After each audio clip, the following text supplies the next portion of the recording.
Hello, everybody. Welcome to the Chakra Way Meditation Podcast.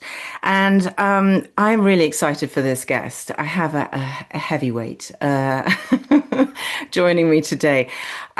Peter Russell is with me. Peter's the author of about 11 books, and they are all so fascinating. And we're here today to talk about his latest book, which is called How to Meditate Without Even Trying. And it is a beautiful little book. It really is so easy to read. It's absolutely stunning. The foreword is by Eckhart Tolle, which is kind of amazing. So, welcome, Peter. Thank you for joining me. Oh, thank you. I'm looking forward to this. Yeah, no, me Yeah. too. So, this book it feels like it's the distillation of everything that you've ever learned about meditation, and you've just put it in just this really digestible little form. Is that kind of accurate? Would you say that's the case? Yeah, that's definitely the case. And that's what I try to do. I've Mm, been involved in meditation, since I was at college, really, Cambridge. And so it's been part of my life, and I taught it quite a bit. And I've just learned a lot of little things, mainly from my own experience with meditation, mm, just things that make it easier and more mm, enjoyable. Because people make such a fuss, it's like meditation is so difficult. I've got to do this, I've got to concentrate on this. People complicate it. And I've just found it can be really straightforward and simple. And so I mm, realized a couple of years ago, I've never put all that I've discovered together in one book. I've given lectures, I've got videos on it, all of that, but I've never actually pulled it all together. And mm. so yeah, that's what I try to do. And for people who are both, you know, total novices who've been scared to start, or, have heard it's difficult. Mhm. But also I found a lot of people who've been meditating a long time really like my approach just because it's a relief in a way. They can go, oh, you Mm. mean I don't have to do all that to Yeah. meditate? I mean, the way I actually define meditation, well, my sort of meditation, there are many Mm. different types, but my type of meditation, I just call it sitting quietly with yourself. Yes. Yeah, That sounds easy.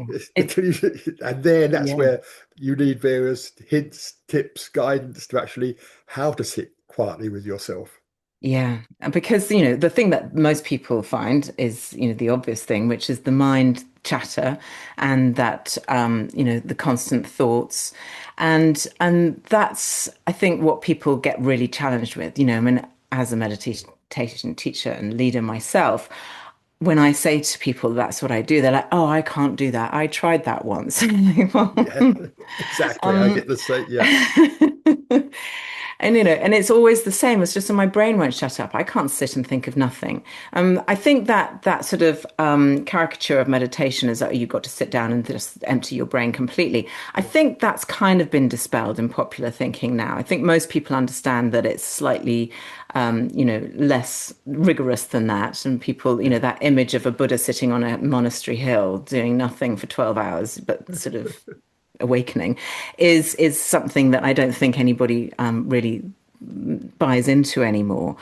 Um, but I want you to just walk me through your little journey because I know you started with TM, Transcendental Meditation, didn't you?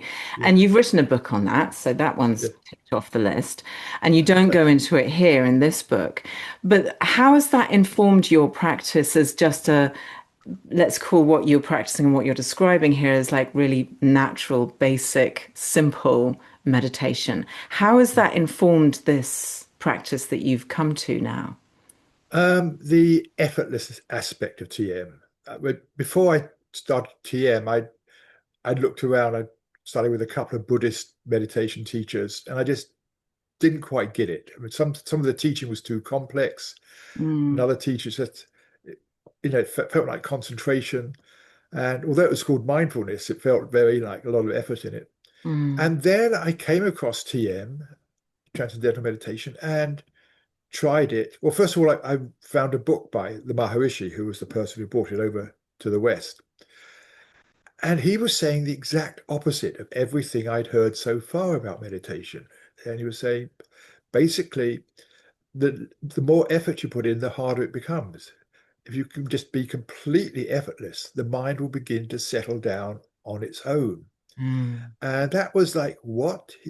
It was sort of revolutioned my mind about meditation. So I tried it and just realized it can be and should be completely without effort. Because as soon as you put effort into meditation, the mind becomes slightly tense, tight. Mm.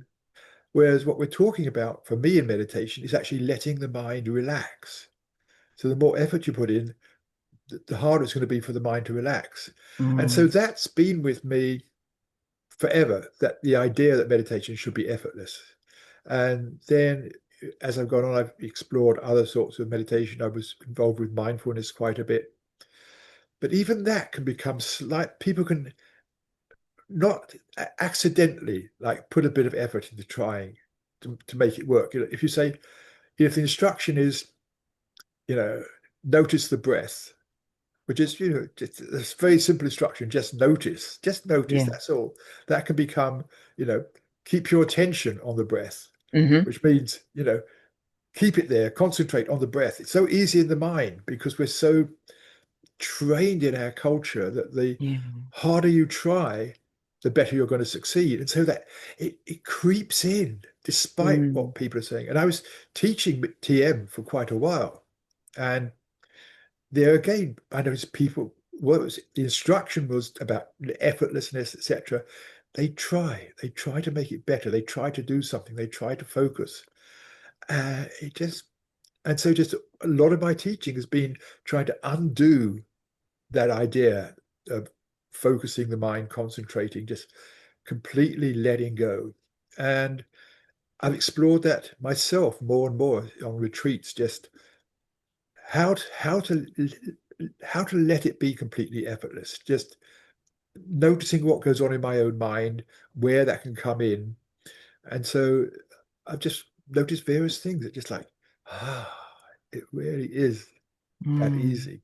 And Yeah. so it's been an exploration really of my whole life. And as I said earlier, I discovered all these things and then realized I hadn't written it all down in one Yeah. place. No, I love that, and I love that you've introduced the breath. And having, as I was saying to Peter before we start hit record, I only received a copy of his book literally like 2 hours before this interview, so I have skim read it.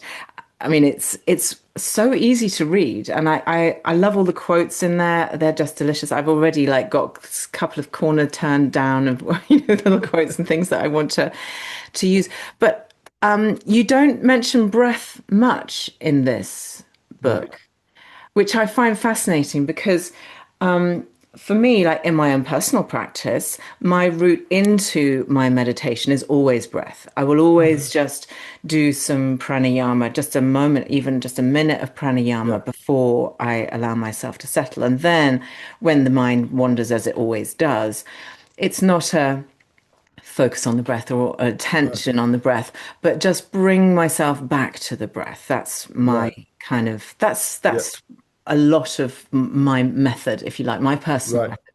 So where does breath come in it to it for you? Because you've already mentioned that Yeah. you encourage people to notice the breath, but it's not a Well, yes. yeah. I don't encourage that. I say in regular mindfulness practice, people, Oh, the okay, yeah, teacher would see notice. Breath does come in a little bit, is I always suggest that when people sit down to meditate, the first thing they do is just take a few deep sighs, like, yeah, and that just the best, encourages the body to, you can feel the body beginning to relax, and that yeah, encourages the mind to begin to relax. Because when you sigh, it's like a sort of message to your system. It's like, it's all okay. Everything's yeah, okay. I can relax. So yeah, I encourage sighing as a way of just going into yeah, the meditation. yeah. But then in my approach, I don't come back to the breath. Okay, I come back to the present moment in a broader sense. The point of coming back to the breath is again coming back to the present moment because the experience of the breath, the is now. experience is always now. Yeah. And so that's why it's useful. I tend to take a sort of broader approach of just coming back to noticing what is in your experience right now, just the present moment, what it is. Oh, there's, I'm seeing leaves outside. If I was meditating, I might have my eyes closed. But there's these sensations in my body. Oh yes, and I may notice the breath, but it's not there to go towards. I may notice, an itch in my eye or Yeah. something, or Yeah. whatever. Yeah. So it's just noticing what is there in the present moment. So it's very similar, but I don't get people to actually go somewhere specific. And so it's just like, Mm. breathe out, here I am. And here is my experience, whatever it Yeah. is. So in when one is sitting in meditation, and especially if you're sitting, on the floor, cross-legged or whatever, like there's going to be inevitably just a little bit potentially discomfort and resistance. And, the thing that I always say to my yoga students, certainly, is, the reason why we practice yoga, like there's no reward for being able to stand on your head. I mean, yes, it's good for you physiologically, whatever, but, you know, learning to do a trikonasana or a dog pose doesn't have the end mean for this pose is so that your body is strong enough to sit in meditation. That's the whole Mhm. point of yoga. But having said that, of course, if you're sitting in the cross-legged, you're sitting still for 20 minutes, 30 minutes, an hour, discomfort and resistance, physical discomfort and resistance, let's move on to that later, the mental discomfort and resistance. So how do you deal with that? Because that must be a common thread for you and your teachings. Right. Well, first of all, I don't say you've got to sit cross-legged or something. No, I sit don't. I say sit comfortably Yeah. in a position where you're going to be alert and awake. So, sitting on a chair with a good back support, so Yeah. you're My upright. meditation chair. Yeah. Slouching on a couch is not the best because you get sleepy. So be Mm, alert, uh, but if you've got some discomfort, I suggest just be aware of it. Just notice it. Oh, my knees are aching a bit, whatever it is. Don't Initially don't try to move because it's always instructive just to notice the discomfort. And it's like just be with it. It's part of the present moment. The present moment isn't all sweet, nice things like seeing, what's around in the garden.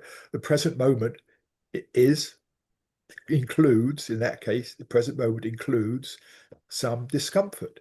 So be aware of it, include it. Don't feel you've got to get rid of it. It's what mm, is.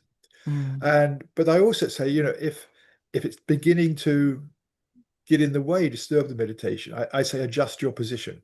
You don't have mm, to sit the same way the whole time. I think most people learn pretty quickly a position for them that, is alert, but is also comfortable. mm. Yeah, no, I get that as well. Um, the other thing that I loved that I found in your book was this thing about the natural mind. And I know we've already kind of talked about it, but I just want to kind of highlight this as a thing, the natural mind. So Yes. what is the natural mind in your opinion, in your definition? Very simply, it's the mind that is not worried or anxious or excited or anything. It's the calm mind. I call it the Mm, natural mind because this is how the mind is when there's no threats, there's no needs we need to fulfill. When everything is okay in our world, we feel okay inside. And it yeah. has a quality of ease about it. Like is that same thing with the size, like everything is okay. And the Mm, natural mind is how the mind is when it is not perturbed by all the stuff we get into, our thoughts and everything. And I think most people live in a perturbed state of mind most of the time. Natural mind is maybe when you're, sitting, watching a beautiful sunset or something, you just go, you may, come back to just that, I feel at ease because you're not mm, worried about anything. But yeah. it sounds, fancy, but it's just how we feel, how the mind is when there's nothing to worry about or want Yes. or anything. Yeah. There's no, yes, when there's no threat, there's no worry. Right.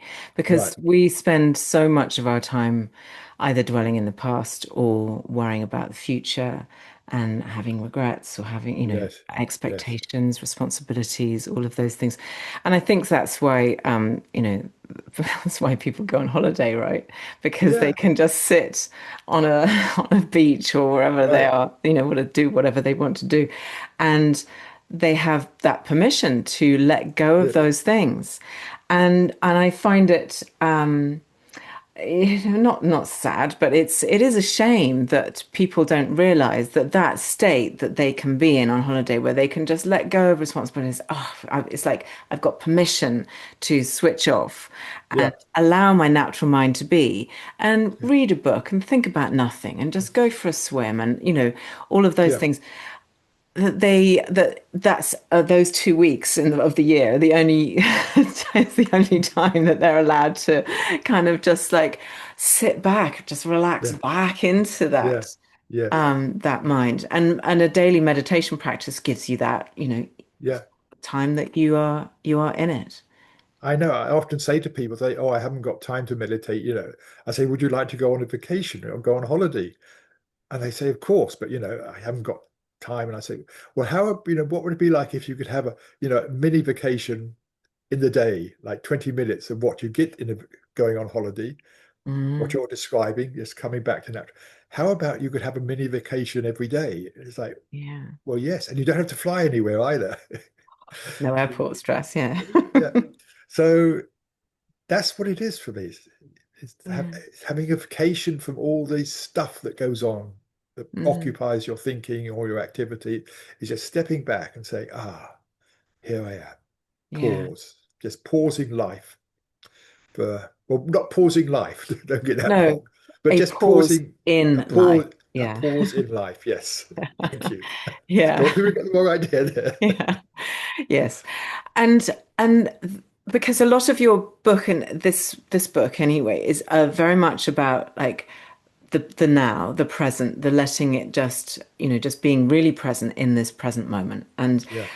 because, and I'm always saying this as well, is like what's the only moment you are in control of, that you have, that you're aware of, really is the now. That's the only Yeah. one worth thinking about or being in, because Yeah. the past is gone and the future hasn't happened. Here we are right Right. now. Let's Right. make the most of this now Yes. moment. Yes.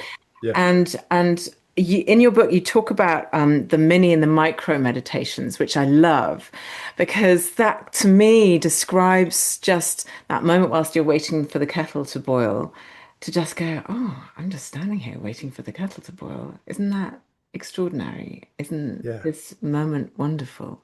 Yes. Have I got it right? Have I understood your Yes. micro Yes. meditations? Well, I distinguish two. There's mini and micro. Okay. Um, the mini meditation is like when you've got a minute or so spare. It could be waiting for the kettle to boil, could be stuck in traffic, could be you're on hold on the phone or something. You got a minute or two. It's just to have a little meditation. You haven't got to do anything. You can just sit down. Mhm. I do that, just a couple of deep sighs and just come back to the basic practice of just noticing the present moment and doing that, just having a little tiny meditation.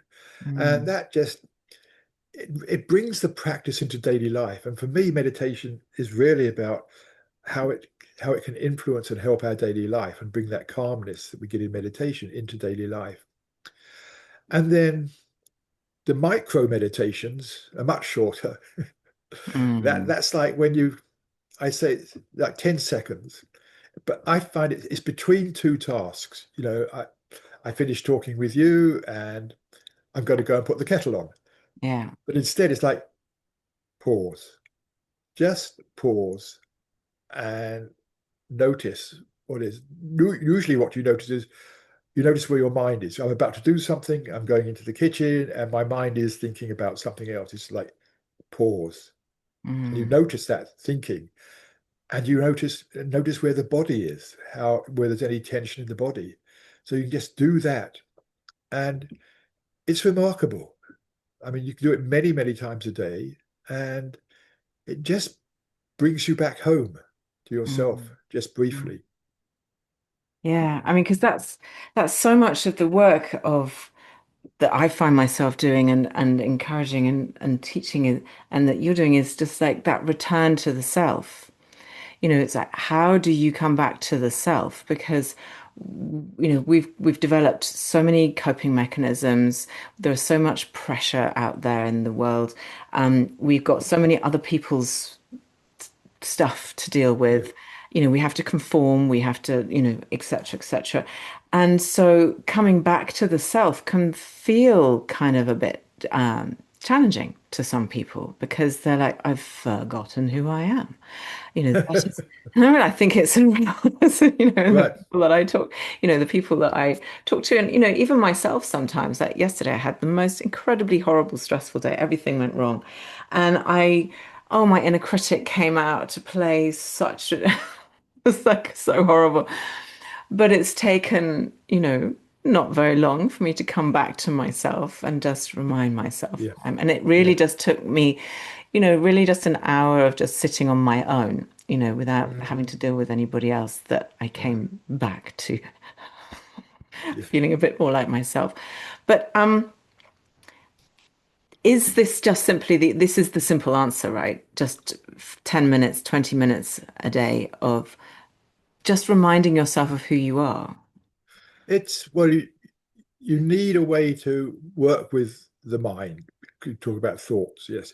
Mm, Just in terms of time, I usually suggest 15 to 20. If it's much shorter, you don't really have time to settle into the meditation. mm, Although I always also say, if it's a busy day, you've got to rush out and do something, sit for a minute, 2 minutes, 3 minutes, just to keep a regular practice in. Even though you think you haven't got time, you usually can just find a very short meditation. That's important.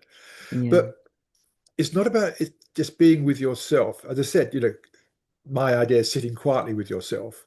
But as you touched on earlier, what people would say is, but I can't stop thoughts coming in. I have too many thoughts. There's always thoughts. How can I stop the thoughts? And this to me is the key thing because everybody's going to have thoughts in meditation. And that means the mind isn't that quiet. The mind is probably getting enthralled with something, excited or worried, whatever it is.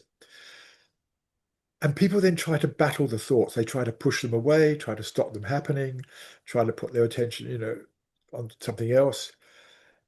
It never works. And thoughts, in fact, this is a point, they're completely natural. It's completely natural to have thoughts when you sit down quietly and to have more thoughts when you sit down quietly. Because there's what's in the brain called the default mode network, which is when you're focusing on something, when you're, doing a job, cooking, whatever it is, you'll focus the attention. You don't get many thoughts because the attention is focused on something. Yeah. When you stop doing something, when you're not focusing, the mind goes into, or the brain goes into what's called the default mode network, which is a lot of thoughts coming in. It used to be thought that it was idle, just the brain idling, but we now know it isn't idling. A lot is going on there in terms of processing your experience, your image of yourself, and various things. It's a very creative place as well. So it's completely natural for thoughts to come in when you stop focusing on something. So Mm, you're not going wrong, and don't blame yourself. mm, Better stop thoughts. It's going to happen. You ask the most experienced meditators. They say, yes, I have thoughts. But then rather than resisting them, what I suggest to people is you'll be carried away by a thought. Maybe you're off on a thought for a minute or two, whatever. You're completely carried away by it. That can happen. Or it could just be right in the moment, 5 seconds. When you notice you've been thinking about something, in a way, you've already come back to the present moment because you're in the present moment noticing how you got caught in a thought. mm, And then I say, because you're already present, now now come back into a broader sense of the present moment. And so what I say to people then is when you notice you've been thinking, we can actually choose not to follow that thought any further. yeah. We can't choose which thoughts come in. It's more or less random, it seems, but Mm, probably not underneath. But yeah. when you realize you've been thinking, you make that choice not to follow that thought anymore. Now, Mm, that thought was actually obscuring your experience of the present moment. And so when you stop following it, it's like you start noticing the present again. Oh, or here's that itch in my knee again, or whatever it was, or Mm. here's the sound of the refrigerator. The present re-emerges. You don't have to do anything to be present. You have to, in a way, stop doing the stuff that was taking your attention away from the present. And that's what the thoughts are doing. It's taking your attention away from the present. So when you stop following a thought, the present reemerges, and then you can just be more interested in the present. It's simply being Mm. interested in what is happening in the present moment, whatever it is. Mm. And then, Yeah. a bit later, you'll be off on thought again, or the Yeah. same thought. It doesn't matter. It's not about getting rid of all thought. It's about coming back to the present between thoughts. And so it's interrupting that process of one thought after another thought to another thought. It's like one thought, come back, another thought, coming back. So it's about learning to return to the present moment easily and without any effort. That's the essence of it for me. And then you'll find the mind gradually settles down. An analogy I sometimes use is if you've got a campfire and you're putting logs on a campfire, you keep putting logs on, the fire keeps burning brightly. Stop putting logs on, and it gradually dies down. Yeah. And it's like it's the same with the mind. If we follow one thought to another thought to another thought to another thought, we're giving the mind things to be interested in, ideas to be interested in. It keeps on going. Yes. But Yeah. by interrupting that process and just coming back to the present, it's like we are not putting more logs onto the Onto this. fire of thought. And Mm. gradually it begins to die down of its own accord. Mm. So this is really interesting because I totally, I agree with you completely, obviously. But there's a way that I sometimes do a meditation, which is, and I'm interested in your point of view on this. And it's really kind of, I suppose it's introducing in the witness mind. So sometimes instead of going, I'm going to meditate, in my brain, I say, I'm just going to sit here and notice what my brain is thinking. What does my brain have to say today? And so I'll sit down and I'll just kind of almost just allow the thoughts to come up, but with that kind of little moment of separation, that bit of Yeah. space between. So I'm just watching what the thoughts are that are coming up. And I can almost kind of comment on them as they're happening, going, "Oh, but where did that thought come from? That's interesting. That thought just appeared in my brain." But I find that when I let the brain, I give it permission to go, "Okay, tell me what's going on. What are you thinking about? Yeah. What are you gonna, splurge out at me?" And you allow it, and you just let it go. That then once it's had its kind of, it's almost like you know, a sort of an overexcited puppy. That it's Yeah. like, and I got this to say, and I got that to say, and this is really important. And it kind of runs itself out of steam somewhat. And then you're left with, oh, and then there's more space between that thought and the next thought. And it's the space in between that you go, oh, that's nice. And that, Yeah. so the witness mind, is that I don't know. Speak to me about what you think Right. about that. Yes. I think what you're doing is fine. I don't uh, encourage that deliberately. I mean, I can Mm, see how it helps you. yeah. Um, It's just a way, not the it's a way. way, but then what can happen then? And you mentioned where you're noticing thoughts, and then you're saying, "Oh, that's interesting," Yeah, but exactly. that's another thought. Yeah, I know. And so this is the thing: you're shifting from thinking about, what I did yesterday to, Yeah, oh, that's another thought. Oh, yeah, that's interesting. yeah.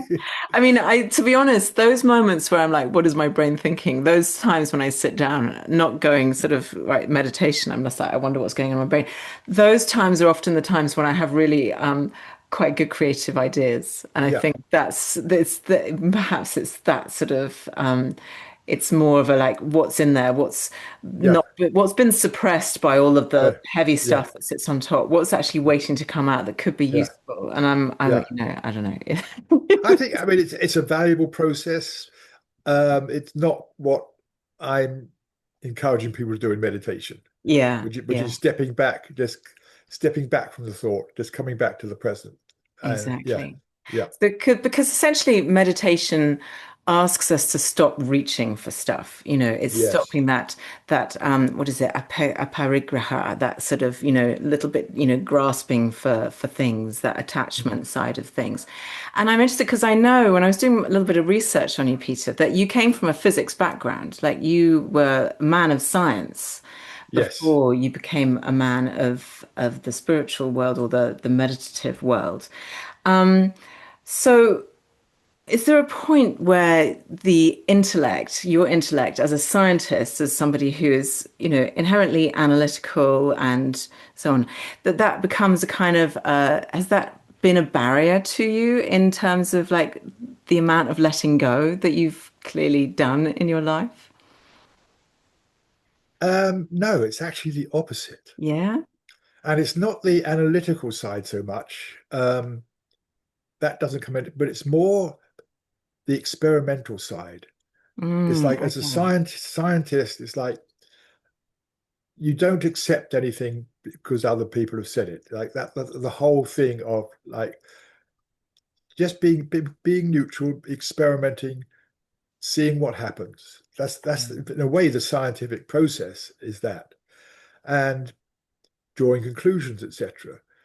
So in my own practice, and I'm not suggesting other people do this, but this is my own interest. What's brought me to a lot of the conclusions I come to about meditation is experimenting with myself in meditation, particularly on meditation retreats. Mm. Just okay, and it's not like I'm. It's like something comes to me to do in the meditation. Not even I don't even like the word do, but a shift in attitude. Something comes, and I experiment with that and see what happens. And that's, I think, has really helped me because it means I don't take anything just because somebody said it. I mean, I don't, I quote teachers in the book Yeah. which is about, you know, how teachers to come to the similar realization. So lots of quotes around that, like Adyashanti, if you try to beat the mind, you'll lose every time. Things like that, which I find are just encouraging quotes. Yeah. But I don't teach any philosophical, metaphysical ideas. I mean, I've drawn on Buddhist teachings and Vedanta teachings quite a bit, Mm. but just because, just because some wise person said something, and who knows what they really said because things get so convoluted over time. Yeah. It's like, okay, but it's like, does it work for me? Does it actually make sense for me? And so that's why I think the scientific approach has really helped me. Mm. I don't do something. I've never people said, this is what you should do in meditation. It's like, well, okay, does it work? Not that good, I won't do that. But other Mm. people say, this meditation teacher says you must do this and you must practice this and do this, blah, blah, blah. It's like, maybe, but not for me. Yeah. Yeah. So it's the analytical and the testing that yeah that connects those two parts of you. Because I was looking through looking at all the other books that you've written. And there's a couple of books. There's one that I've found that I'm like, this is right up my alley and I want to read it. From Science to God. You wrote, which you may have written a Yes. while ago. I didn't delve that deep, but you delve into the nature of consciousness and how you've sort of bridged this Yeah. from being an atheist and a mathematician and a physicist to being somebody who's really like fully both feet into this kind of, Yeah. if you like to call it spiritual world, but let's call it that for want of a better word. Maybe you have a Yeah. better word. But where, so what did you, because I find this in my work and when I'm exploring all of these things and when I'm teaching these things, I find it really validating to have some kind of scientific backup to these Hmm. things. I find so much spirituality, in this very kind of broad sort of church that is spirituality, where we can take things from wherever we find they resonate with us. science has to be one of those pillars for me anyway, the quantum physics side of it that proves that this stuff. So this is why I'm fascinated that you as a scientist have come to where you are now. All right. I don't know if I have a question about this other than I Well, wanted to bring up this there is subject. there's a topic there around, Yeah. what you said.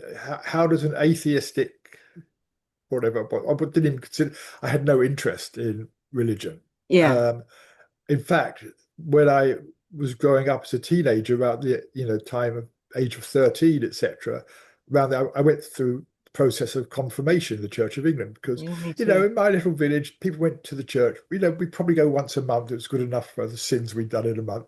And then I realized that the Nicene Creed was a creed. It was something you had to believe. You had to believe in.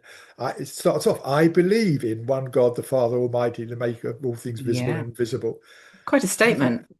I thought, and it goes on Yeah, yeah. about Virgin Marys and things. Hmm. And I thought, I cannot possibly believe that. And I said that to my parents, and they said, fine. And I didn't go to church again except for weddings and funerals. Yeah. So that's where I was. I just religion was just a load of antiquated mumbo jumbo. Mm. So, but then as I got really into theoretical physics, I got fascinated by the question of why are we conscious? Why are we aware? Because in a strange way, physicists would be much happier if we weren't. Yes. Because physics can explain, and the other sciences, everything that goes on in the world. They can explain Yes. everything. Well, no, they can't explain everything, but they Oh, explain a lot, and they're most learning things, more. yeah. Yeah, but the one thing they cannot explain is why we have experience. And Mm. yet, ironically, all of science basically takes place in the mind, apart from doing actual experiments. But all the Mm. thinking, it happens in the mind, and yet it cannot explain the mind. I thought this is Yeah. weird. The one thing, so I realized there's something strange going on here. So I started getting into philosophy and reading about consciousness. And actually, I did a year's degree in experimental psychology, thinking that would help, but it Yeah. didn't. They weren't interested in Mm. consciousness. I learned a lot about the brain and memory and all that stuff. Yeah. And I realized the way you explore consciousness is not putting electrodes on the skull. That will tell you how the brain works, but it tells you Yeah. nothing about consciousness. The people who explored consciousness were the monks, the spiritual adepts, the yogis who sat in meditation. That meditation was the way to actually explore consciousness because it's a Mm. totally subjective thing. Yeah. And that's what got me interested in meditation. And then as I got more into it, I realized that there was something to spirituality after all. Religion, I think, is what happens to spirituality when it gets absorbed by a culture and things get lost, things get added in. Yeah. But I realized there was an essence to basically all the different spiritual traditions. And my fascination became what is that common essence of all the Mm. traditions, to explore that and almost distill it. And that's part of my sharing about consciousness that I do, is teaching people what we now understand about consciousness and how it works, and seeing it as an area which science hasn't explored, but they are beginning to. I mean, what's beginning to happen now? Mm.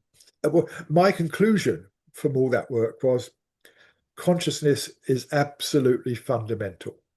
It doesn't arise from the brain. The Mm. brain certainly determines, I'd be happy to accept, it determines all our experience. Whatever Yeah. I'm experiencing now, there's processing in the brain, which leads me to have this experience of talking to you. Yeah. But that's what's arriving in consciousness. But consciousness itself is already there.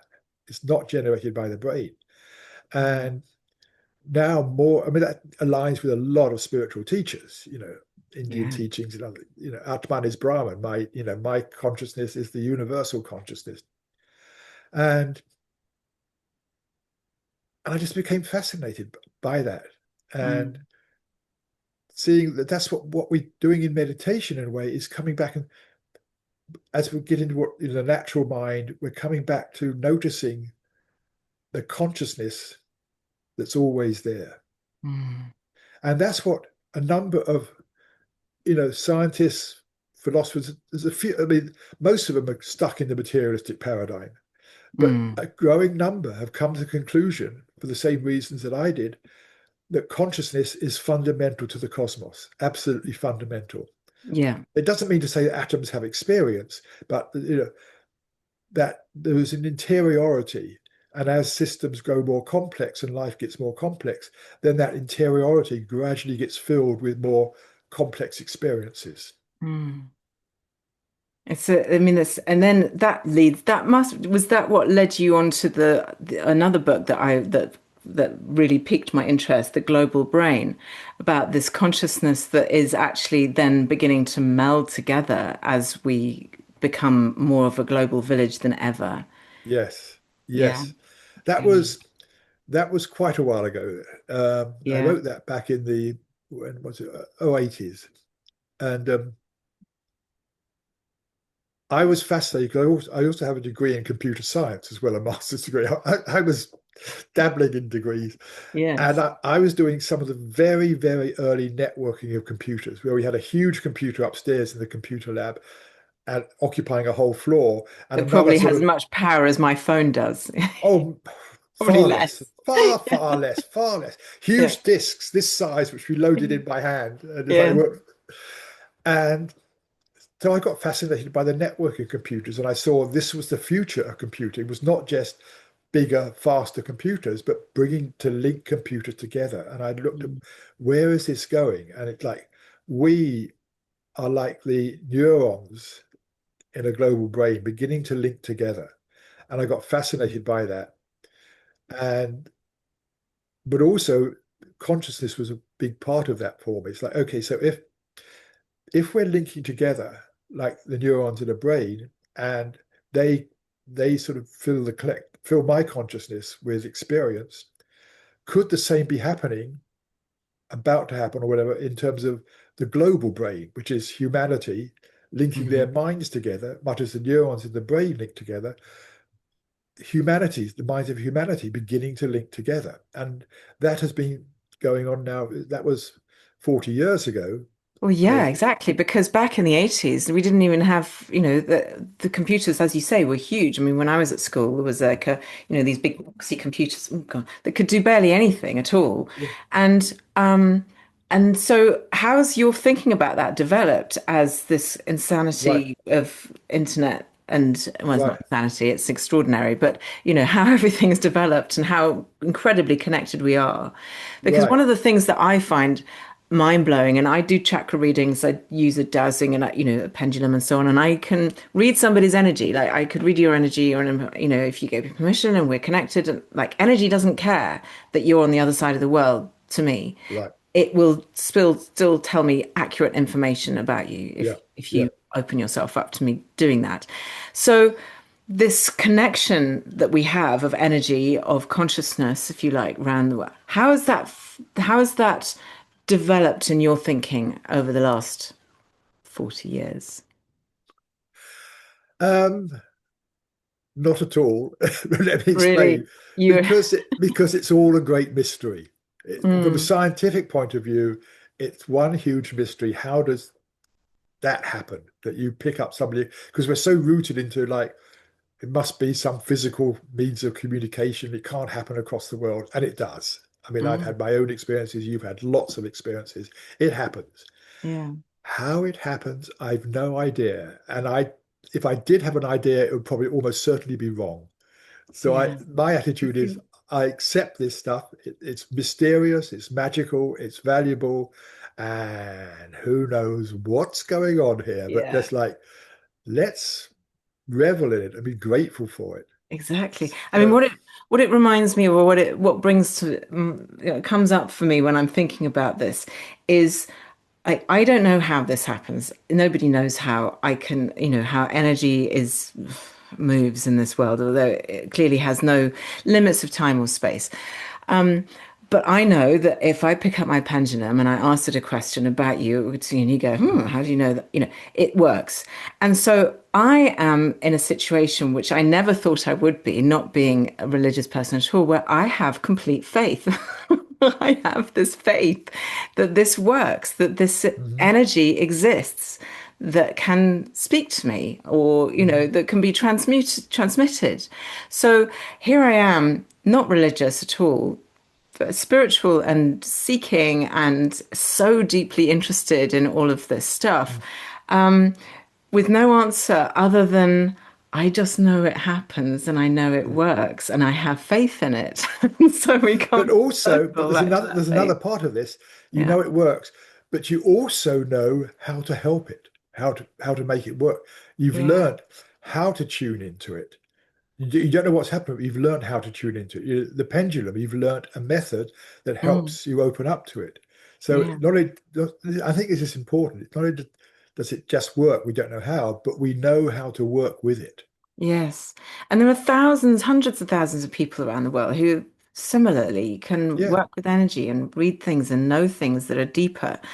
And I'm pretty sure that at the center of that is this letting go. It's just a kind of a releasing of judgment or preconceived ideas or limitations, letting go of resistance, letting go yeah, of all of that, which is yes, what meditation will teach us. So exactly. I like to think of meditate. I mean, obviously, meditation is one of the most important things, and I'm hoping that everybody who listens to this podcast, it being a meditation podcast, has a practice.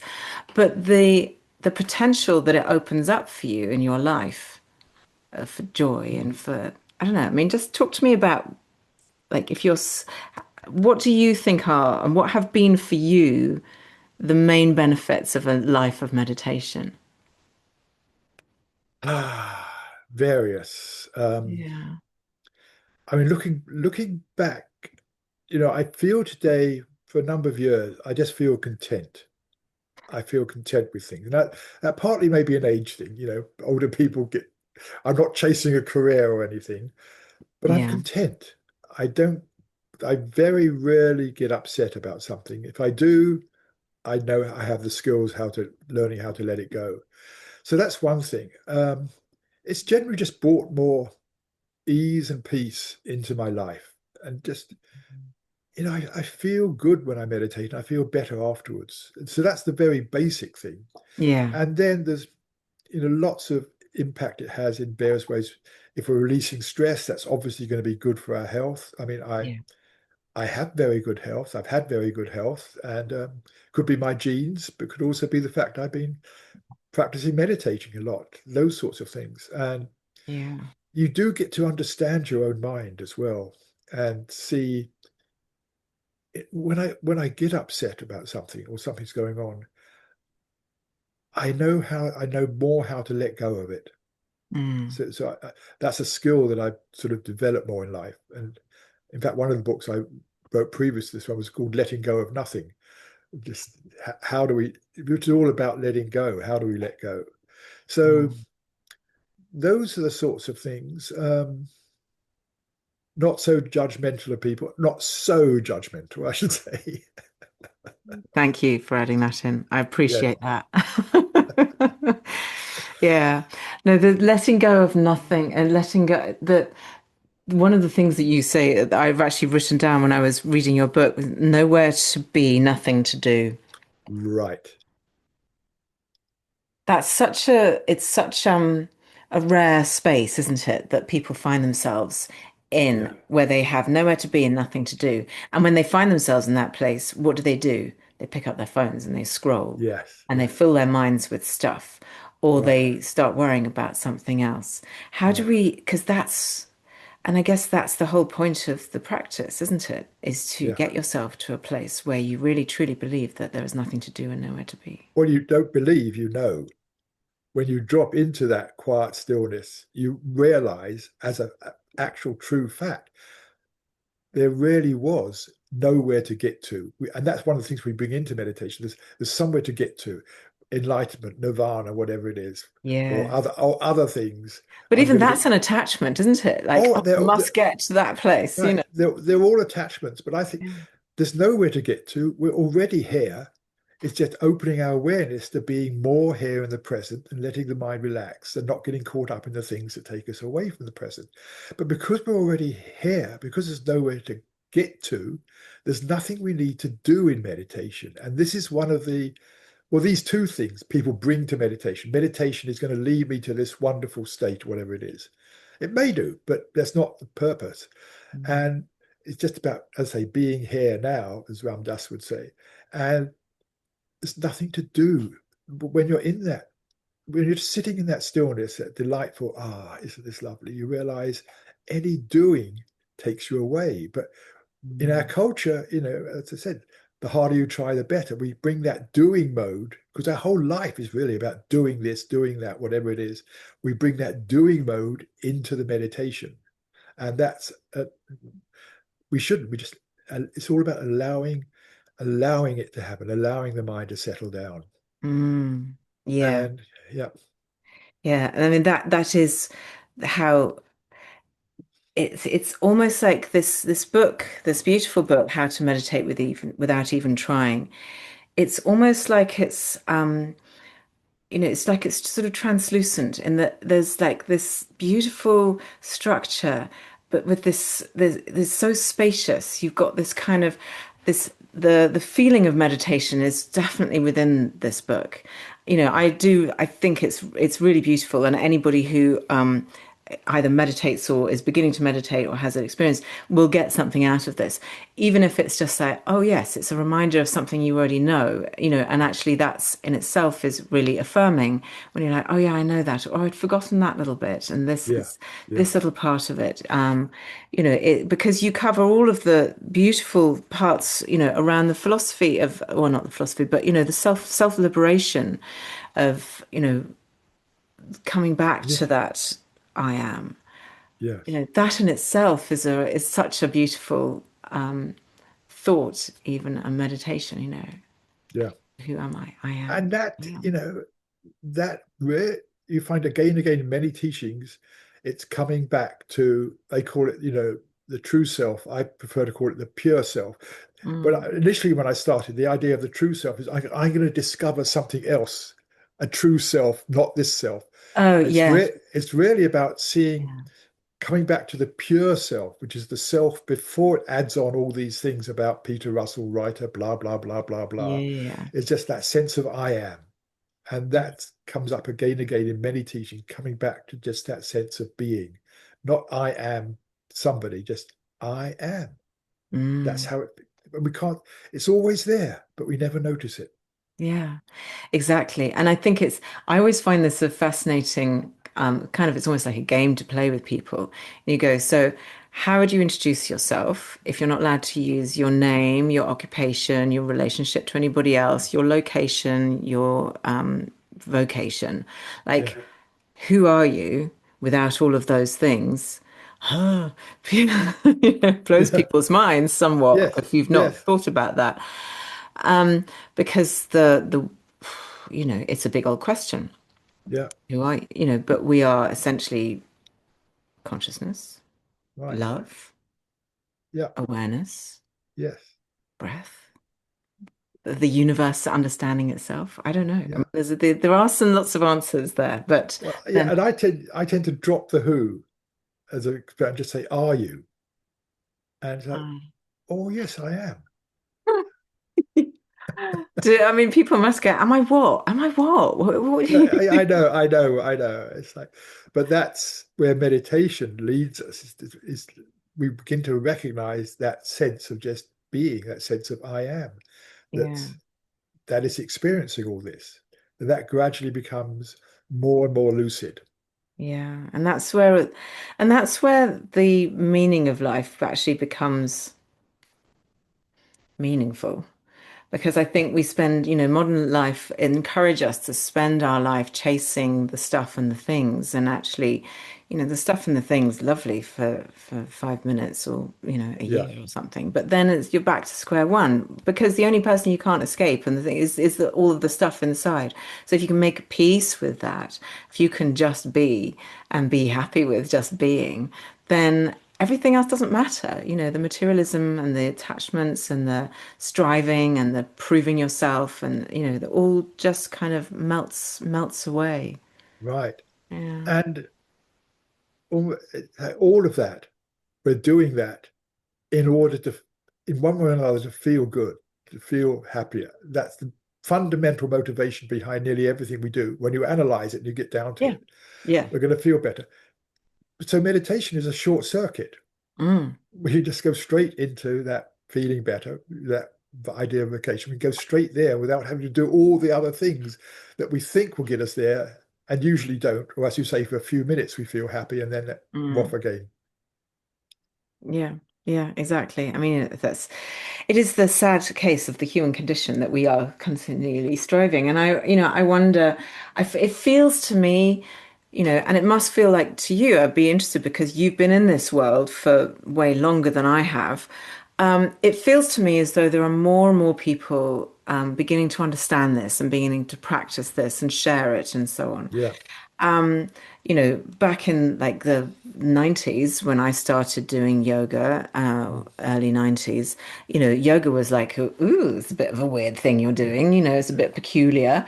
And, meditation was only for the Buddhist monks and nobody did yes, it, and if you did it, you were a bit out there and a bit like, ooh, it's a bit weirdo.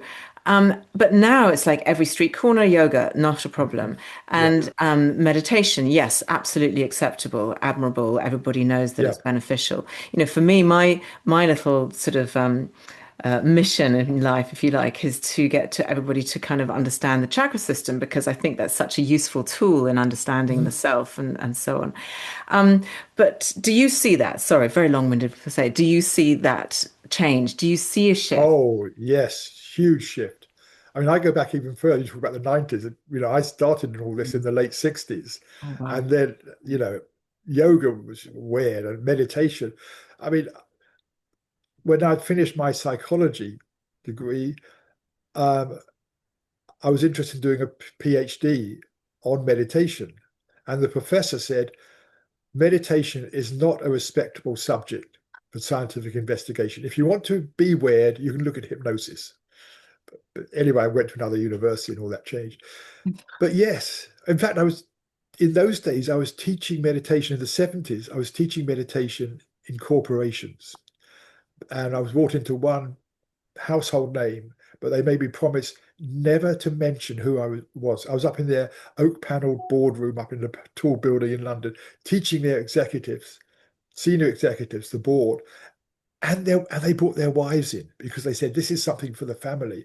So I was teaching their wives, but they said I must never, ever tell anybody, and I haven't. I was never ever tell. No, they made me promise, so I kept the promise. I Right. mean, it's Yeah. fun. I don't need to tell anybody. No. And but now, here in Silicon Valley, I'm in California, everybody, Google and things, they're so proud to say, yes, we're teaching meditation. They have Mhm. programs on it. And it's like they have meditation rooms. They're teaching Yeah. other companies. That's how much it's shifted. Mm. And as you Yeah. say, and it's become widespread acceptance. When it starts getting into Time magazine, that sort of thing, it's acceptable. Yeah, yeah. Well, long may it roll on because I still feel like there's a way to go. There's still a Oh yeah, large. yeah, yeah. Let's get this, yeah, the exponential growth. But this book, which I haven't held up yet, so now I hold it up and it'll probably be backwards for everybody, so I apologize. How to Meditate Without Even Trying, Peter Russell, forward by Eckhart Tolle. How do you know Eckhart? Do you use his first name is Mr. Tolle? If you got very shortly, very briefly, when he first wrote The Power of Now, he self-published it. Oh, did Before it he? was, yes, he Wow. self-published, and a friend gave it to me, and I thought, wow, this is so refreshing, and it had his address in the book, and so I wrote to him just spontaneously. I've only done it twice, written endorsements without being asked. I Yeah. just wrote to him a couple of paragraphs about what I really felt about the book. And that was it. Never heard back. You never hear back from him. Yeah. And so that I left it at that. A few years later, I was in Vancouver where he was living, and a friend said, would you like to meet Eckhart Tolle? And I said, well, yes, because she had connections. So I met him and went into his apartment, and he said, I'm so glad to meet you. He said, I'm so glad to meet you. And I said, oh, why? He said, you were the first person to write an endorsement for my book. He said, No. and it was you. And I said, what? He said, yes. And he took me into the sitting room and he had about that much books. These are the books he bought from England with him when he came over to America or Canada. Yeah. These are the books. And he said, see, there's two of your books there. So he'd been reading my books. And so we made this connection and been friends Yeah. ever since. Yeah. Although we hardly Amazing. see him now, he's so busy. But yeah. Yeah. So Yeah. Yeah. I can yeah. imagine. Well, it's a fine recommendation to have that name, and yeah, it's wonderful. I mean, in his forward is lovely as well. Um, and I'm just going to read the last paragraph of the forward by Eckhart Tolle. It says Peter Russell's book does not convey second-hand knowledge, but clearly was born out of his own realization. Not only does it show you how to meditate, but the reading itself can become a meditation and open up a portal into the timeless dimension of consciousness. And I think that's quite a good summary and Yeah. endorsement for your book, which is a beautiful book. So we've been on for probably an hour, so I should let you Yeah. go and get on with your Okay. day. And it's been So, an absolute joy talking to you, Peter. Thank oh, you yeah, I so, loved so it. much. Really nice. Yeah, thank you.